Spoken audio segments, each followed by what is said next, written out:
My name is Claire Whitmore. I'm 38 years old, and 3 minutes ago I was reaching for a piece of cornbread at my grandmother's table. Now I'm face down on the hardwood floor, my wrists locked in handcuffs, and my brother shouting charges that sound like he's waited years to say out loud. 20 relatives freeze mid-bite, eyes wide. Then, just as I think it's over, 6 soldiers burst through the front door, but they don't salute James, they salute me. "Brigadier General Whitmore," the officer says, "we're here to extract you." And in that moment, the silence speaks louder than the accusation. I was always the quiet one, not the shy one, not the soft one, just quiet. The kind of quiet that made people uncomfortable. While the other kids played dress-up or screamed through the backyard, I sat with maps, real maps, studying troop movements from battles long past. I memorized Morse code before I learned cursive. When I was 10, I recited the NATO phonetic alphabet at Thanksgiving, and Uncle Roy thought it was a joke. My parents didn't laugh, they just exchanged glances over mashed potatoes and changed the subject. James, on the other hand, was golden. Quarterback at East Oak High, prom king, student council president. Every time he entered a room, it was like a spotlight followed him. Our mother called him our miracle, and our father took him on fishing trips that I was never invited to. I wasn't bitter, not exactly. I was just aware of where I stood in the hierarchy of love, of approval, of who got second helpings without asking, and who had to clean up the plates. At family dinners, James's stories were the main course. My silence? Dessert. I became a shadow in my own house, and over time I stopped trying to step into the light. I found refuge in discipline, in order, in the idea that somewhere out there was a place where structure mattered more than smiles. A place where being different wasn't a sin, it was strategy. But there was one night, one moment, when I tried. I was 16. James had just won some regional police cadet award, and the family threw a big dinner. Balloons, a cake with a badge piped in blue icing, and all our aunts crying like he'd saved the world. I sat at the corner of the table, staring at my glass of Sprite and rehearsing in my head what I was going to say. When the moment lulled, right between my father's toast and Grandma's teary-eyed hug, I stood up. My voice trembled, but I made it loud enough to carry. "I've been accepted into the National Young Defence Scholars Programme," I said. "It's sponsored by the Department of Defence. They only take 20 students nationwide." The room went still, not the proud kind of still, just pause. My mother blinked slowly. "That's lovely, dear," she said, reaching for a napkin. Then, as if remembering something important, she added, "But don't bring that kind of thing up during James's celebration. Let's not take away from his moment." I sat down. That moment branded me. It wasn't rejection with shouting or fury. It was quiet dismissal, the kind that told you your value is conditional, not just based on what you do, but on how well it fits into the narrative already written for you, and mine, clearly, didn't. After that, I stopped announcing things. When I got into the Western Tactical Academy 2 years later, I didn't tell anyone until the day I left. I booked my own flight, packed my own bags, and slipped out of the house at dawn.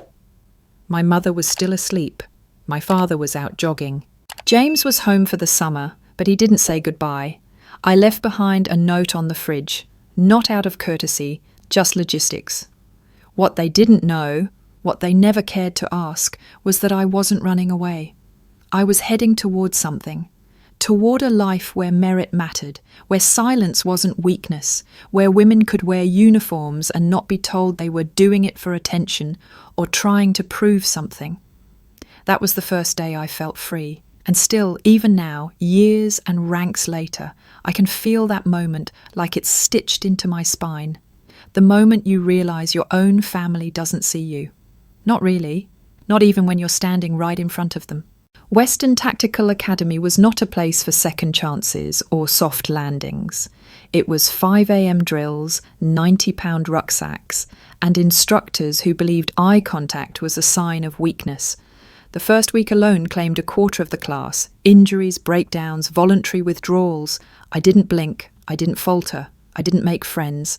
I was 18, far from home, with no one writing letters or sending care packages. I shared a barracks with 6 other women, most of whom bonded over shared playlists or high school drama. I stayed quiet. I mapped escape routes in my head before I fell asleep. I memorized command chains like lullabies, and slowly, painfully, I became excellent. Not the loud kind of excellent, not the kind that asked for applause. I became the cadet others didn't want to spar with. The one who hit targets on the first try, ran the obstacle course in record time, and stayed after lights out studying declassified case files. My instructors took notice. My peers mostly kept their distance, except for one, Mia Travers. She was bright, strategic, funny in a dry, bone-cutting way that reminded me of home. She didn't push past my silence. She just sat near me, occasionally offering half a protein bar or asking for feedback on her field assessments. Over time, we grew into something like trust. We partnered for simulations, backed each other in evaluations, and even swapped emergency contacts in case something ever went wrong. Something did. Our first international deployment was supposed to be low risk. Surveillance training embedded with local security forces overseas. We weren't even carrying live rounds, just cameras, comms and notebooks. But day 3 into the op, we were cornered, ambushed in a crowded marketplace by locals tipped off to our presence. I froze for half a second, caught off guard by the precision of the breach. It wasn't random. We were set up. Mia wasn't with me when it happened. She had volunteered to scout an alternate route. I later found out she'd been feeding intel, unverified, partial, about our unit's location to someone off-grid. Whether for money or for leverage, I never learned. The report was sealed. She was quietly discharged. I was lucky to escape with a dislocated shoulder and a collapsed eardrum. But something else happened that day. I understood fully and finally that silence was no longer just a coping mechanism, it was protection. My identity, my movements, my allegiances, everything became locked behind clearances and layers of operational cover. I stopped sharing names, stopped answering casual questions, built a wall of discretion so high not even sunlight could scale it, and people mistook that for secrecy, for arrogance, even betrayal. The irony was that in learning to survive, I'd only deepened the distance between myself and the people who already didn't understand me. James sent a single text the week I was hospitalized. "Mom says you're in some military accident. Hope it's not serious." That was the extent of it. No call, no visit, no mention again. I returned to duty 4 weeks later, earned commendations, rose in rank, led operations no one in my family even knew existed, and the silence, it stopped hurting, mostly, until the letter came. It arrived in a cream-coloured envelope, edges soft from travel. My name written in looping cursive I hadn't seen in years, Grandma Evelyn, the only person who ever looked at me and saw more than a disruption. Inside, a note, short and gentle. "Dinner this Sunday, 6 o'clock sharp. Everyone will be there. I miss hearing your voice." Just like that, the ice cracked. It had been nearly 11 years since I'd sat at that table. I could still remember where the creaky floorboard was near the sink, how the window over the stove caught the sunset. I could still hear James laughing too loudly, my mother correcting everyone's grammar, my father sipping bourbon and not quite looking at me. I folded the letter twice, tucked it into the inside pocket of my jacket, and said nothing to anyone. But I booked the flight. I pulled 2 days of leave, approved without question, and packed like I was heading into contested territory. Not with weapons, but with calm.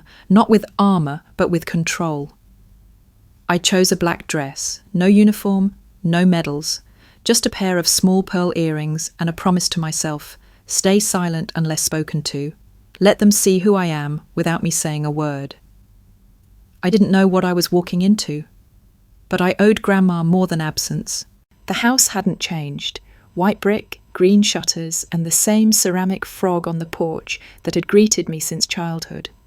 The lawn was trimmed, the flower beds neat, everything curated to look like nothing had ever fractured. But the moment I stepped through the front door, I felt it. The shift. A pause in conversation. The weight of collective scrutiny cloaked in welcome home smiles. "Claire," my mother said too brightly, arms outstretched like she hadn't forgotten every birthday for the past 5 years. "You look well." I smiled politely. "Thanks, Mum." James stood across the room, leaning against the fireplace like a man used to being observed. He raised his beer in a mock salute. "The prodigal returns." "Not quite," I replied, keeping my tone neutral. Aunt Linda hovered, offering me a glass of something fizzy and non-committal. Cousin Amanda waved from the hallway. The air buzzed with polite tension, the kind that never breaks the surface but lingers just under the skin. My father offered a nod from the recliner, not rising. I nodded back. Then Grandma appeared, wheeled in by Uncle Bill. Her face lit up in a way no one else's did, genuine, soft. "You made it," she said, voice thin but steady. "For you, always," I answered, kneeling to kiss her cheek. Her hands, though frail, gripped mine with strength that surprised me. The dining room was already set.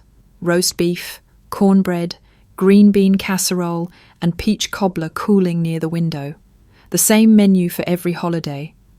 I took my place at the long table between Amanda and her teenage brother, Kyle. Kyle nudged me as I sat. "Mom says you live in DC. Is it true you work for spies?" I laughed. "No spies, mostly strategy." "Strategy's cool," he said, then returned to scrolling his phone. The meal started with the usual clatter of forks and half-hearted prayers. I kept my head down, answered questions in brief, palatable phrases.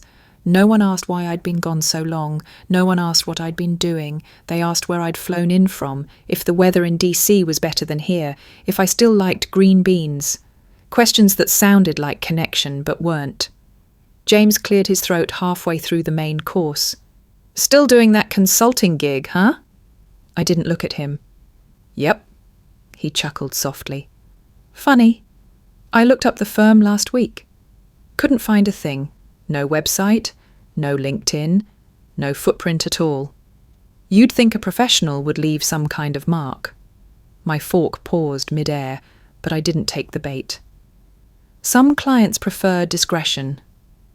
Amanda glanced between us, sensing something under the surface. My mother dabbed at her lips, not meeting my eye. My father suddenly became very interested in his wineglass. James leaned back, smirking. "Or maybe it's easier to say you have a job when no one can check." That one landed, a slow, deep twist just below my ribcage. I smiled anyway, the kind of smile that feels like pressing on a bruise. "You always were the curious one." "Someone has to be," he said, raising his glass. "Family deserves the truth." Before I could respond, Kyle piped up. "Hey, is it true you got kicked out of the army?" Silence snapped into place like a trap. I turned to him slowly. "What?" He shrugged, eyes wide with teenage innocence. "James said you got dishonorably discharged or something. Said that's why no one hears from you." All eyes turned to James. He sipped his drink, unconcerned. The twist wasn't the accusation. It was the ease with which it slipped from my cousin's mouth. Casual, like gossip. Like it didn't matter if it was true because the idea of me being a failure was easier to digest than the truth they never asked for. I placed my napkin gently beside my plate and folded my hands in my lap. "No, Kyle, I wasn't discharged. I've been serving continuously since I enlisted." The boy blinked. Amanda's fork froze. My mother stiffened. "James?" He smirked wider. "Funny," he said, "because you sure don't act like someone with anything to be proud of." The silence stretched for a breath too long, a crack in the table's composure. Then James stood, slow and deliberate, like a man rising in court to present Exhibit A. "You know," he said, voice casual but clipped, "I didn't just Google you, Claire. I went further. Had to, for peace of mind." I stared at him, my pulse steady, but my knuckles whitening beneath the tablecloth. He reached into his blazer pocket and pulled out a manila folder, thin, unmarked, and somehow more threatening than any weapon I'd ever faced downrange. "Since our dear sister never seems to have answers," James continued, eyes sweeping the table for moral support, "I thought I'd bring a few of my own." He opened the folder and began sliding glossy prints across the table like playing cards. One by one they made their way down the line, photos of me entering buildings, speaking to men in suits, carrying unmarked cases. My family leaned in, lips pursed, eyebrows furrowing. "Grainy, I know," James said, "but it's hard to photograph a ghost." I didn't move, didn't blink. These were taken by a PI, cost a bit but worth every penny, especially when he dug up no formal employment records, no public military affiliation, no property under your name. It's like you don't exist, Claire, like you're just pretending. My mother's mouth opened slightly. My father glanced at the photos and then down at his plate. Amanda shifted in her seat. Even Kyle had stopped scrolling his phone. "I'm not pretending," I said softly. James's jaw flexed. "Then prove it." "I don't have to." "You don't want to," he snapped. "Because you can't. Because everything you are is smoke and mirrors." Still, I didn't rise, didn't counterattack. I had learned long ago that some fights are lost the second you stand up. But then he said it. "You made Mom ashamed." The words didn't shout, they landed, sharp, clean, final. "She used to cry about you, said you were cold, distant, said you made her feel like a bad mother." Something inside me splintered. He leaned forward, voice lower now. "You walked out of this house like we meant nothing, like you were better than us, and you've been hiding ever since."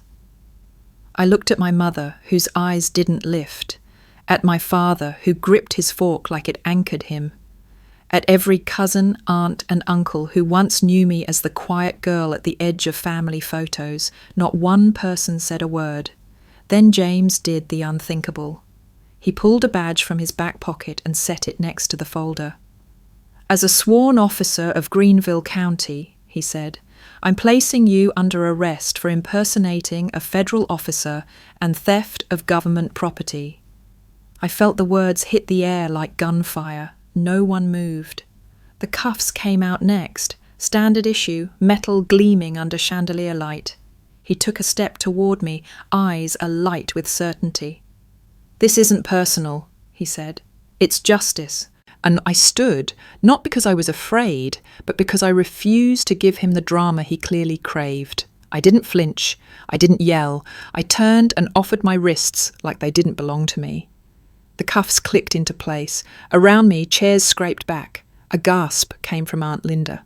Grandma's oxygen machine hissed in the background, but the loudest sound was the silence, the kind that follows betrayal. The metal felt colder than I expected, not because of temperature, but because of memory, sharp, final, unearned. The cuffs bit into the skin at the edge of my wrist bones as James secured them with an unnecessary click of finality. Grandma made a soft sound, a gasp or a whimper. I couldn't tell. But it cut through me far deeper than the cuffs ever could. "James," she said weakly, her voice thin and trembling. What are you doing?" He didn't answer her. His focus was locked on me, a smug determination written across his features, like a badge more important than the one clipped to his belt. "You are under arrest," he repeated, louder now, as if volume would lend authority. "For impersonating a military officer and the unlawful possession of classified assets." I didn't resist. My chin lifted slightly as I kept my posture calm. Around me, the silence thickened like fog. Aunt Carla pressed a napkin to her mouth. Uncle Greg shifted uncomfortably. Amanda had stopped chewing. Even Kyle lowered his phone. No one said a word. No one told him to stop.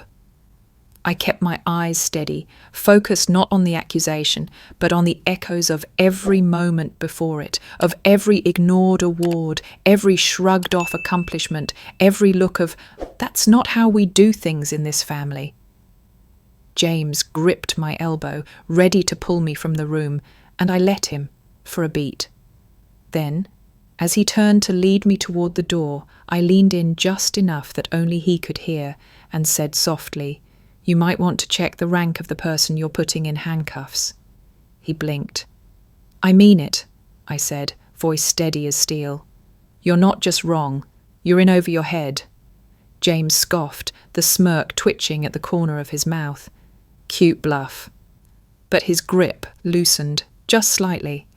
I continued, not loud, but with the authority of someone used to giving orders in war zones.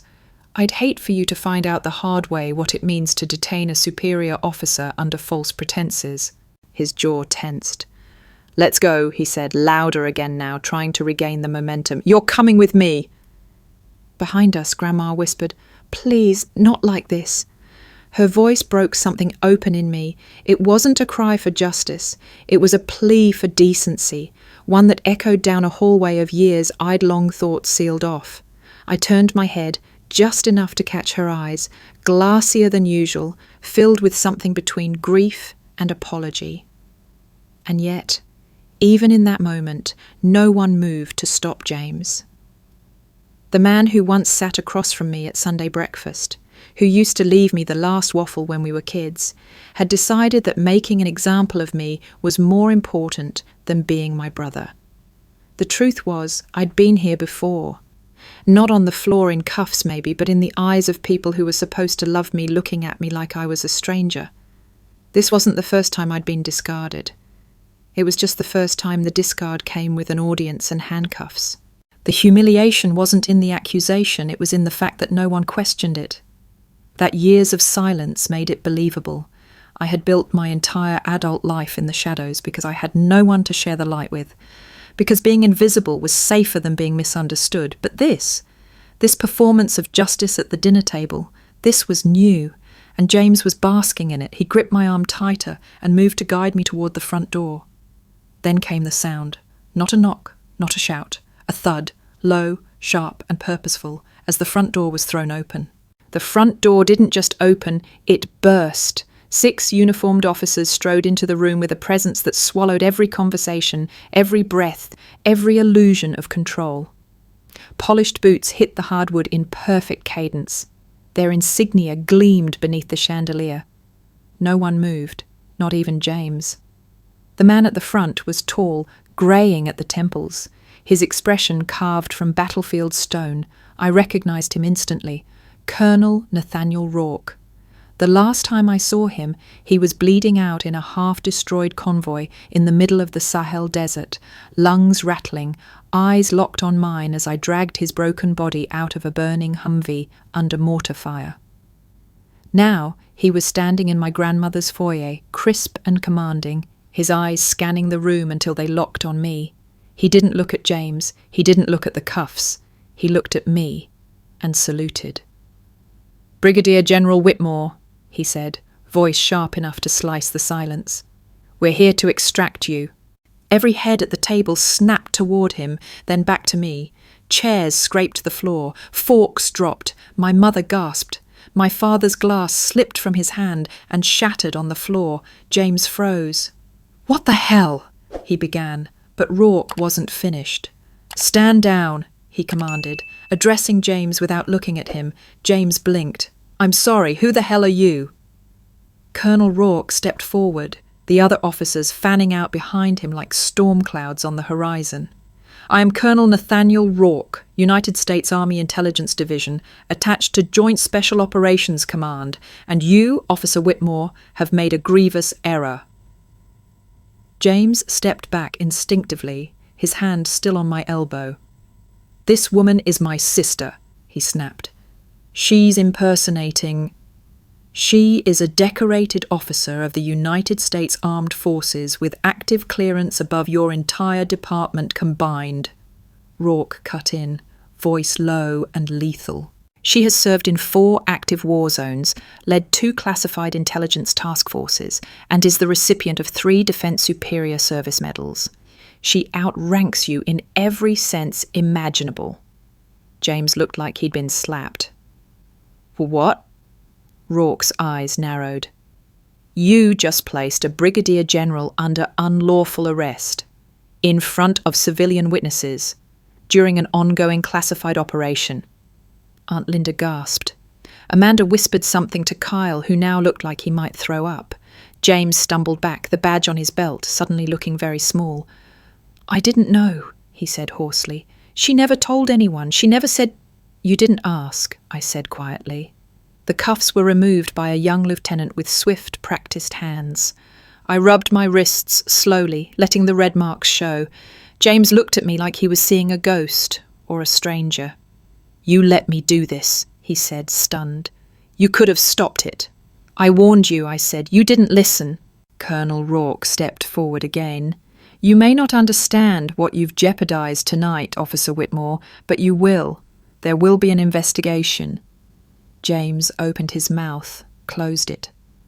His eyes darted to our mother, who was now crying softly into a linen napkin.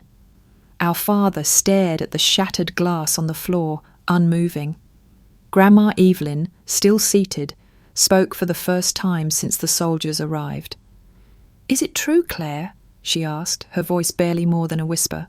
You've really been serving all this time? I turned toward her and nodded. Yes, Grandma. Every single day. She closed her eyes, lips trembling. Then she whispered, I always knew you were something special. I'm so sorry. It was the only apology I would ever need. As the officers moved to escort me out, Rourke turned to me and spoke under his breath. You didn't have to come here, you know. You could have ignored that letter. I know, I said. Then why did you? I looked at Grandma. Because she's the only one who never asked me to be someone else. Colonel Rourke didn't move from the centre of the room. He stood with the stillness of a man used to being listened to, commanding every molecule of attention without raising his voice. Around us the air was heavy with disbelief. Even the chandelier above seemed to stop swaying, as if afraid to make a sound. For the record, Rourke said, his tone sharp and public now, Brigadier General Claire Whitmore is currently operating under full clearance within the parameters of Operation Harvest Flame, an active, ongoing mission authorized by the Department of Defense and directly overseen by Joint Command. He let the words hang. No one spoke.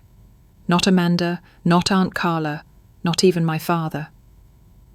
My mother had stopped crying, but her eyes remained locked on the floor. James swallowed hard. His hand hovered near his badge, unsure now whether it was a symbol of power or proof of failure. You've interfered with the classified movements of a senior intelligence officer, Rourke continued, this time directly addressing James. Your actions tonight constitute obstruction of a federal operation. I didn't know, James muttered, colour draining from his face. Didn't know, Rourke repeated, incredulous. Didn't know because you didn't bother to follow proper channels, confirm identity through military liaison, or here's a wild thought, not handcuff someone without probable cause. She doesn't even have a LinkedIn profile, James snapped, suddenly defensive, the edge of his voice bordering on desperate. There was a beat of stunned silence. Then, somewhere behind me, one of the officers audibly exhaled in disbelief. Rourke took a step closer, voice dropping into something more lethal.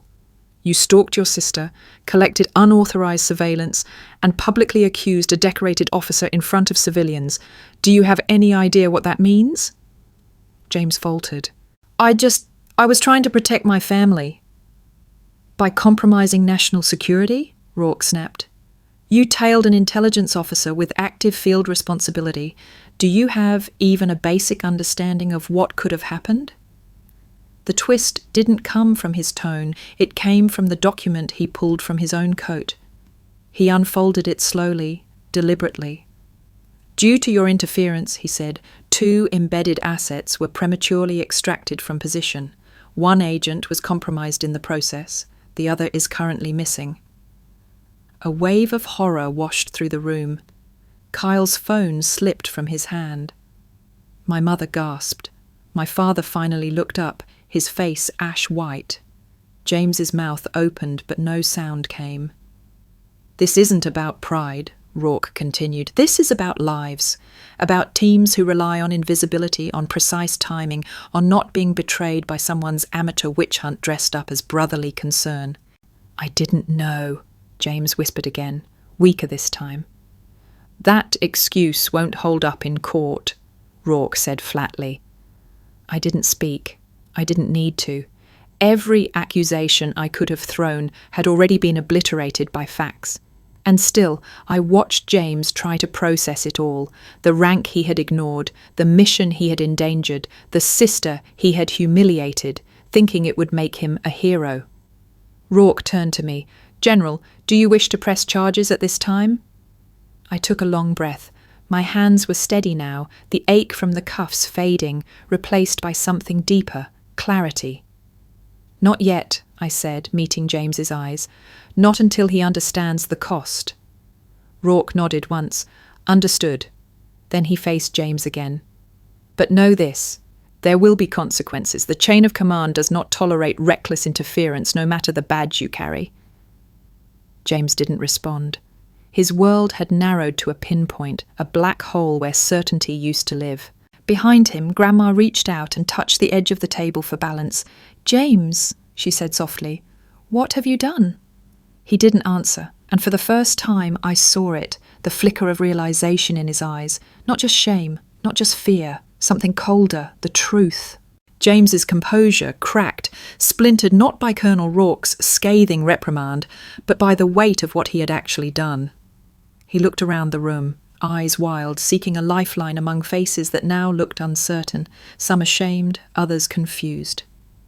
"I didn't mean to cause harm," he said, voice strained. I thought she was hiding something dangerous."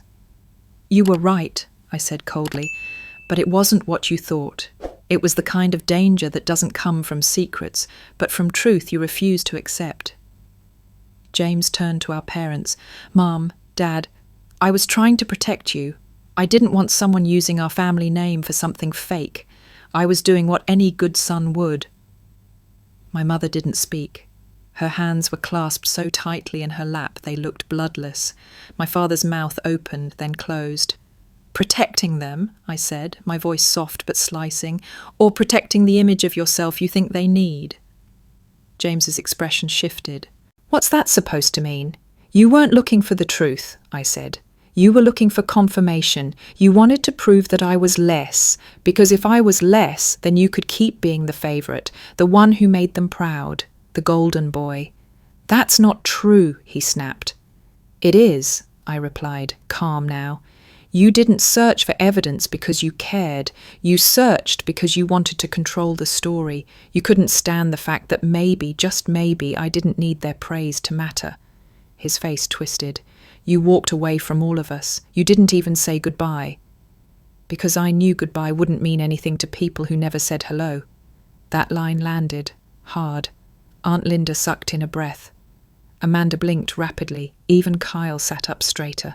James stepped forward as if proximity could save face. "This isn't about me." "It's always been about you," I said. "Every family photo, every dinner, every conversation, you were the standard." I was the silence. "You could have said something." "No," I said, shaking my head. "I tried." "You don't remember, but I tried. You just didn't like the version of me that didn't fit your narrative." Then came the twist. From the far end of the table, a chair scraped back. Uncle Mason, our father's cousin, a Vietnam vet with 3 Purple Hearts and a permanent limp, stood slowly, his hand gripping the table for balance. "I remember when James graduated the academy," he said, voice gravelly but strong. "I told your dad, that boy's going to carry this family's legacy. I believed it." James straightened slightly, searching for an ally. "But today—" Mason's eyes moved to me. "Today I saw a woman sit still while being humiliated. A woman stand taller than her uniform, a woman who didn't need to raise her voice to be heard. He pointed a thick finger at James. You embarrassed yourself, boy, not because you were wrong, but because you needed her to fail. Then he turned back to me. Claire, I don't say this lightly, but I've worn that flag across seas and back, and I've never been prouder to know someone's serving under it. James staggered back a step. The room cracked open. Energy shifted. Years of unspoken judgment shifted weight. Aunt Linda whispered, God, Claire. Amanda looked down, ashamed. Even my father blinked slowly, like his lens had finally come into focus. James's mouth worked for a defense. You don't understand. She was always the weird one, always in her room with maps and code books, never smiling, always making things complicated. That wasn't weird, I said. That was dedication. That was lonely. It was necessary. He shook his head, eyes glistening now. Why didn't you ever just ask to be part of us? I did, I said. You just never heard me. The walls of Fort Wexler's secure briefing wing were steel grey, windowless, and indifferent to emotion. It was the kind of place where sentiment didn't exist, where decisions were made in bullet points and trust was measured in blood, not promises. I sat at the head of the table, uniform crisp, ribbons in perfect alignment. Across from me sat James Whitmore, no badge, no belt, no authority. Just a pale grey suit that looked too big on his shoulders. He was smaller now, not just physically, but existentially. The air between us was thick with history, but none of it mattered here. This wasn't about childhood. This was about consequences. I slid the file across the table without a word. He hesitated before opening it. Inside, surveillance logs, audio transcriptions, timestamps, and payment records. Every detail of the private investigator he'd hired to follow me, every location he'd staked out. Every time I was photographed leaving federal buildings, every call monitored, every shadow he tried to crawl into. James flipped through the pages, face slack with horror. You tapped Grandma's phone, I said flatly. Installed a listening device into her landline, just so you could trace my contact schedule. His mouth parted. I didn't. You did, I interrupted. And it's all in that report. You knew she was the only one I kept in touch with. And you used her to triangulate my movement. You used her. I wasn't trying to hurt her, he said quickly. I just needed to know if you were telling the truth. You could have asked me. I couldn't trust you. No, I said. You didn't want to. He looked down. You have no idea what it's like to feel like the one being lied to. And you have no idea what it's like to live your entire life trying not to make people uncomfortable just by existing. He didn't respond. I opened the second folder, this one smaller, labelled with a single word, damage. Your interference compromised 2 field operatives, I said. One of them made it back, the other didn't. He had a family, James, a wife, 2 daughters. His hands trembled. You didn't just stalk your sister, I said. You disrupted a federal operation. You got someone killed. He looked up, and for a moment he was the brother I remembered, wide-eyed, desperate, grasping at meaning. But that brother was a memory, not a man. I didn't mean for any of that to happen, he said. I thought I was doing the right thing, I finished for him, protecting the family, saving face. He swallowed hard. I was wrong. Yes, I said. You were. Silence fell. Not the heavy, judgmental silence of our childhood dinners. This was military silence, absolute, procedural, the kind that precedes consequence. There will be a formal inquiry, I said. Your badge has already been suspended. The Justice Department will determine the charges. James looked down again, ashamed. And James, I added, don't expect me to intervene. This isn't personal, it's protocol. He nodded slowly. I understand. No, I said, you don't. Not yet, but you will. For a moment we just sat there. Not as siblings, not even as adversaries. just as two people with nothing left to say that could fix what had been broken. Then I stood, meeting adjourned. Meeting. James didn't move when I stood. He didn't flinch, didn't argue, didn't even blink. For a long moment he simply sat there, motionless, hands folded over the damning file like it might vanish if he wished hard enough. Then he cracked. It started small. A tremble in the corner of his mouth, a stutter in his breathing. Then the tears came, slow, silent, unfamiliar. Not the kind of weeping born of tragedy, but something more primal. A confession long buried, erupting without permission. I was jealous, he said, barely above a whisper. I didn't sit back down. He looked up at me, eyes glassy. I thought I hated you, for being cold, for being distant, but I didn't. I hated that I didn't understand you, that no one did. And then when Grandma kept writing to you after you left, I started wondering, why not me? He wiped at his face with the cuff of his sleeve, embarrassed by his own collapse. She stopped writing me. Did you know that? After you left, she barely called. Didn't send birthday cards anymore. Just silence. I stood still, arms at my sides, unmoved. I used to wonder what I did wrong, he said. I thought maybe she blamed me for pushing you away. Maybe she liked you better. Maybe you were the one she wanted to keep. You didn't do anything wrong, I said calmly. She just finally saw the difference. He blinked. What difference? That I didn't need her approval to be loyal. You only loved her when she loved you back. His expression cracked again. I didn't mean to ruin your life, Claire, he whispered. I just wanted to be seen. I walked slowly around the table and stood beside him, not to comfort, but to clarify. You wanted to be seen, I said, but you didn't want anyone else to be seen more clearly than you. He looked at me, devastated. I was a ghost in our house, I continued. For 18 years I swallowed my thoughts, minimized my wins, and made myself small enough to fit inside your shadow. And when I finally left, you didn't miss me. You missed the version of yourself that looked better when I wasn't around. His jaw clenched. I didn't realize. No, I cut in. You didn't. Because you never had to. He opened his mouth, but the door opened first. 2 military escorts stepped in, uniformed, stoic. One stood behind James, the other by the door. He looked at them, then at me. Are you really going to let them take me? This isn't about what I'll let, I said.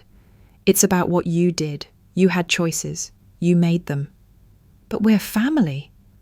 I tilted my head, slowly. Then you should have remembered that before you tried to destroy mine. The officers gave him a moment. James rose, shakily. His eyes were red now, not from anger, but from the realization that no apology, no explanation would return what he had broken. As he passed me, he paused. I didn't think it would go this far.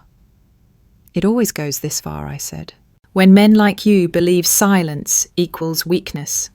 He lowered his gaze and let the officers guide him from the room. The door closed behind them with a soft but final click. I stood alone for a few seconds. Then I turned my back to the door, and I didn't look back. The barracks were quiet that night. The kind of quiet that settled into your chest, heavy and absolute.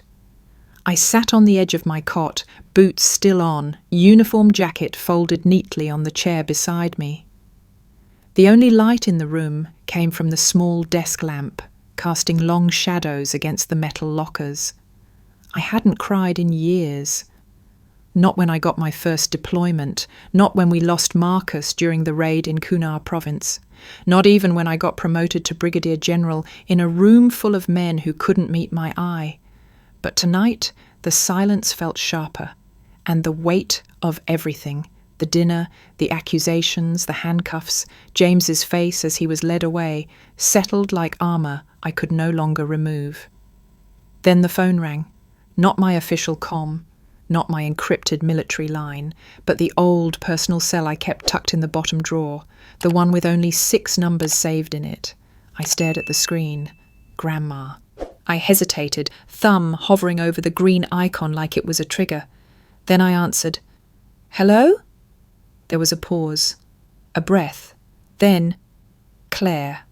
Her voice was softer than usual, but steady, familiar in a way that made my throat tighten. I wasn't sure you'd pick up, she said. I almost didn't, I admitted. I wouldn't blame you if you hadn't. There was another pause, then she said it. I just wanted to tell you something, and I need you to hear it, not as your grandmother, but as the only person in that room who truly saw you. I waited. You are the greatest thing this family has ever produced, she said. The words hit me like wind through cracked armour, sudden, cold, real. Not James, she continued, not your father, not the whole parade of Whitmore men who drank bourbon and chased approval and never once stopped to wonder what kind of silence they left behind. You. I closed my eyes. I should have said it sooner, she added. Years ago, when you came to me with maps and questions about courage and sacrifice. When you disappeared and all I had left was a note on the fridge. When your mother told me not to encourage your phases and I didn't push back. I swallowed hard but said nothing. I was a coward, she said quietly, and I'm sorry. A tear slipped down my cheek, uninvited, unwelcome, but real. I watched them freeze you out, she went on. And I said nothing. I watched them praise James like a messiah and let you disappear like you were never there. I let the silence grow between us, and I hate myself for that. I wiped my face with the back of my hand. You don't have to apologize, Grandma. Yes, I do, she said, because you didn't just survive them. You became something so far beyond what they could comprehend, and they punished you for it. Another tear, and another. I wanted to call you after they took James away, she said, not to defend him, not to explain, just to tell you, I see you, Claire. I always have, and I am so, so proud. For the first time in over a decade, I cried without shame, not for the years lost, not for the people who never asked, but for the one who finally did. Thank you, I whispered, my voice cracking.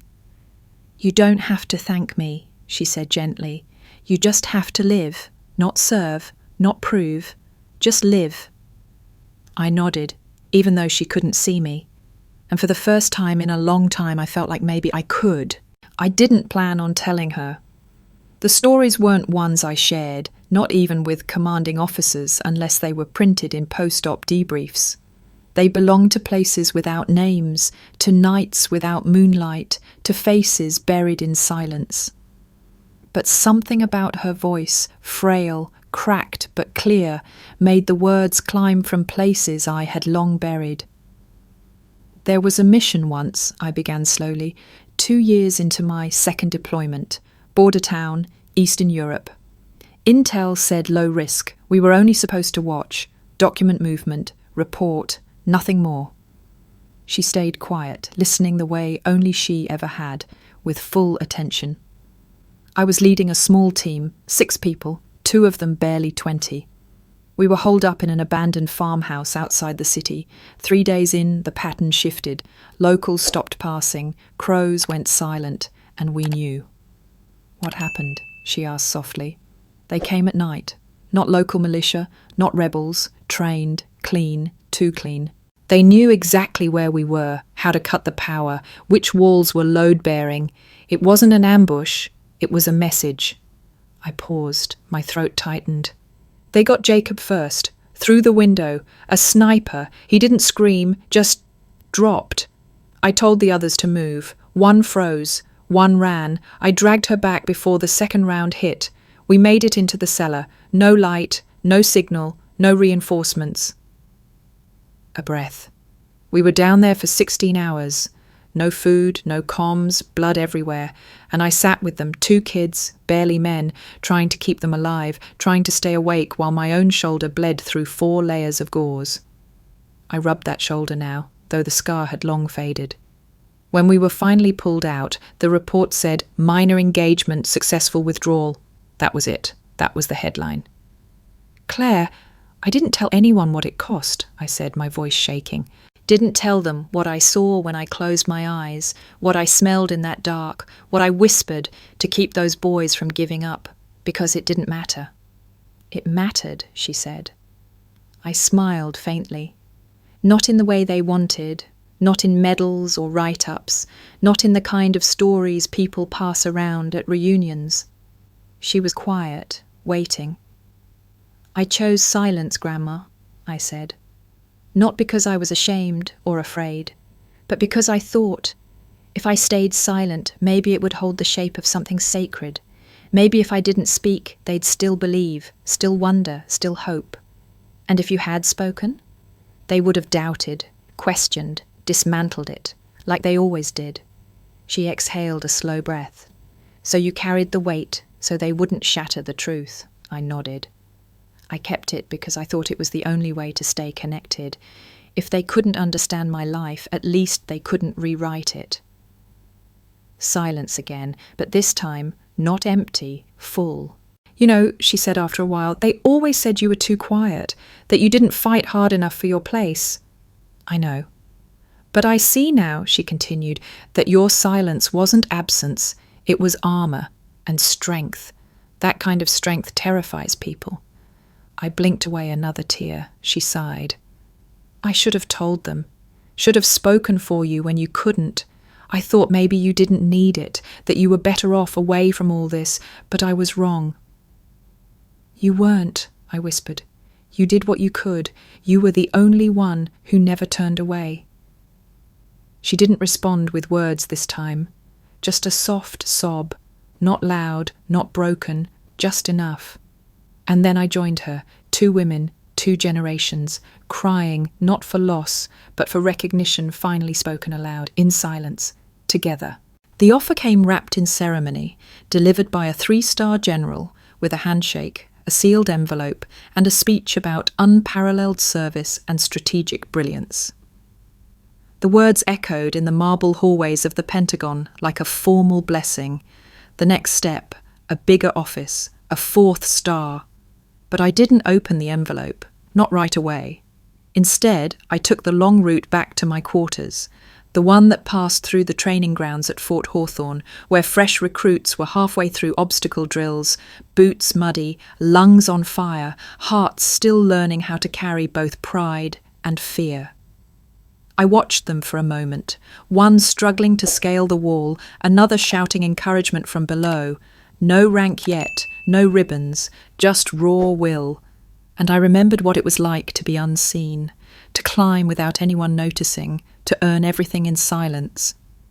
Later that night, I returned to my desk. I stared at the envelope, still sealed, then placed it in the top drawer without opening it. The next morning, I made my decision. When the Defense Secretary's office called to congratulate me, I thanked them for the nomination, then declined. They were stunned. May we ask why, General? The aide said, confused but respectful. Because I know where I'm needed, I replied. I was reassigned to instructor duty at Fort Hawthorne within the week. Not glamorous, not public, but foundational. And that's what I wanted. I didn't need a bigger title. I needed a longer impact. Every day, I walked the field with cadets, some nervous, some cocky, some barely holding it together.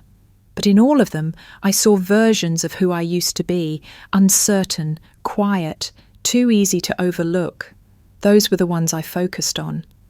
I pulled them aside after drills, asked about their stories, gave them silence without pressure, praise without pretense, discipline without humiliation. Slowly, they began to rise. Not because they got louder, but because they got stronger. My legacy wasn't going to be a building with my name on it or a plaque on a wall. It would be the voices I helped strengthen. The invisible weight I taught them how to carry with grace. One evening, after lights out, I sat in my office and pulled out a blank sheet of stationery, cream-coloured, the kind that smelled faintly of lavender and paper memories. I wrote, "Dear Grandma, you told me to live. So I am. Not on a podium, not in front of cameras, but here, on muddy fields, beside trembling hands, inside the first spark of belief when someone realizes they're capable of more." I didn't take the promotion, not because I wasn't proud, but because I knew the mission I'm called to doesn't require another star. It requires presence, patience, and the kind of listening you taught me when I was 8, and you sat through my 15-minute speech on NATO logistics like it was a bedtime story. They don't talk about us, the quiet ones, in family stories. But I've learned something. Silence can still echo if what we build is strong enough to carry. I hope I'm building well. With all my heart, Claire, I folded the letter carefully, placed it in an envelope, and wrote her name in the same looping script she used to sign birthday cards. And for the first time in my life, I felt like I wasn't writing to explain, I was writing to share, writing to...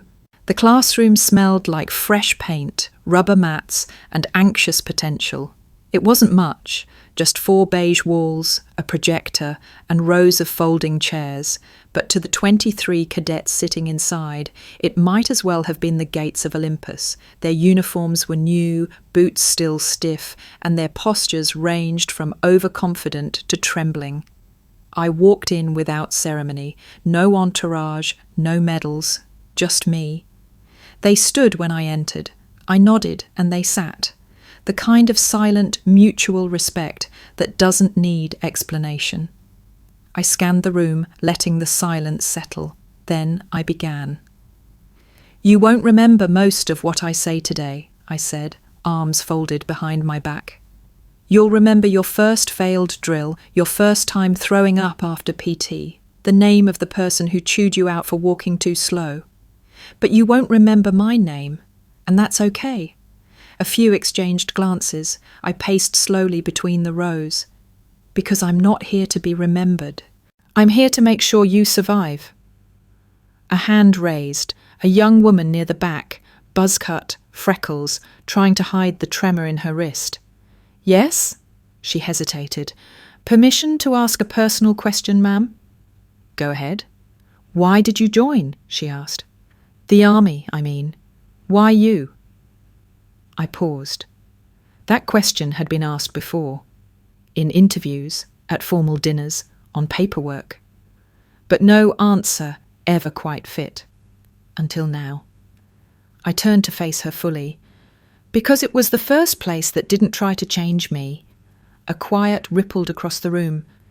In school, I was too intense. At home, too quiet. In my family, I didn't fit the mould of what they thought strength looked like. But here, they handed me a map, a radio, a mission, and no one asked me to smile while I did it. Somewhere in the middle row, someone exhaled slowly. I continued. "If you're here because you think it'll make you brave, you're wrong. The uniform doesn't make you brave. It just shows you where your fear lives, and then it asks you to walk through it." I didn't tell them about James, about handcuffs, about dinners turned into trials. That wasn't their burden. But I saw echoes of my own past in their faces, the hunger to matter, the ache of not being enough anywhere else. And I hoped, desperately, that this place would give them what it gave me. Not belonging, exactly, but purpose without permission. After the session, I stayed behind to tidy up. No one lingered. That was fine. Impact didn't always announce itself. As I packed my notes, I noticed something different outside the hallway. A small gathering. A man in civilian clothes, standing beside a plaque I hadn't seen before. I stepped closer. The plaque was newly mounted, brushed steel against granite. The heading read, "Wall of Honor, Unspoken Service." Below it, etched in precise serif font, were 7 names. Some I recognised, quiet legends who'd shaped operations from the shadows. The last name stopped me. Brigadier General Claire E. Whitmore, for serving in silence and surviving with loyalty. I stared, no speeches, no cameras, just a name, my name, on a wall where only a few would look, where even fewer would understand. And yet it was enough, because it wasn't for them. It was for me. And for the first time in 38 years, I didn't feel like a ghost. I felt real, I felt seen, and as I stood there, alone but never again lonely, I let a small smile break across my face.